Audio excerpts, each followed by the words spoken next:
Ini adalah proses aktivasi dan penyelarasan pembangkitan energi ilmu gendam ke murid saya yang berada di luar negeri, yaitu di India.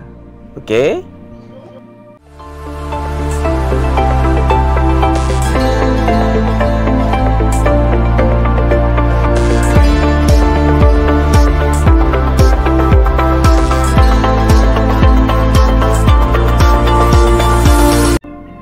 Gendam yang saya ajarkan di sini lebih ke gendam untuk terapi dan penyembuhan untuk berbagai kasus penyakit psikis dan psikosomatis dan membantu proses penyembuhan penyakit fisik.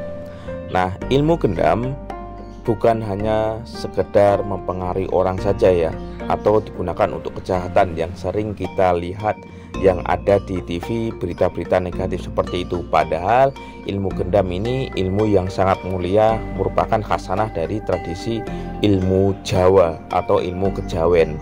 Dan ilmu gendam, misal ini gendam sirep ya, ilmu sirep. Nah, ilmu sirep ini dulu digunakan untuk membantu proses agar anak itu tidur ya. Zaman dulu ada anak yang rewel ketika lahiran atau masih kecil. Nah, itu kan ada anak yang tidak tidur sampai larut malam, sehingga orang yang menjaganya kecapean, terutama ibu dan suaminya. Dan ilmu gendam sirep ini digunakan untuk menyirep anak agar anak itu tidur ya, sehingga tidurnya nyenyak dan bisa beraktivitas seperti biasa orang tuanya.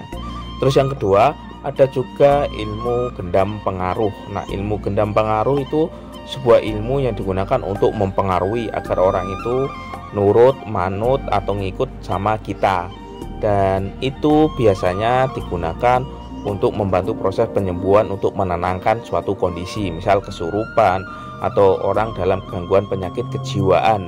Misal orang stres, biasanya orang itu kan mengamuk atau terjadi ledakan emosi-emosi negatif. Nah, ketika digunakan dengan ilmu gendam ini, orang tersebut menjadi lerep atau menjadi tenang ketika digunakan energinya.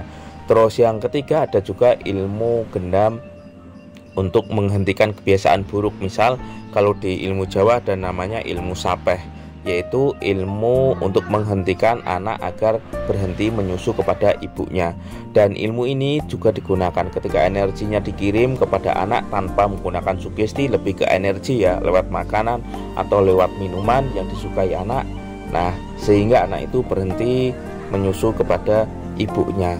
Dan inilah yang kita pelajari di ilmu-ilmu gendam, khususnya di gendam terapi atau gendam kuantum magnetisme dari Yusuf Aditya Padepokan Ilmu Hipnotis. Jadi tujuannya lebih ke mulia ya, selain untuk sebagai pengganti hipnoterapi, karena hipnoterapi itu untuk proses kebiasaan-kebiasaan negatif. Nah, ilmu gendam ini bisa digunakan untuk itu. Contoh tadi ilmu sape anak itu kan untuk menghentikan kebiasaan agar anak itu berhenti netek atau berhenti menyusui kepada ibunya.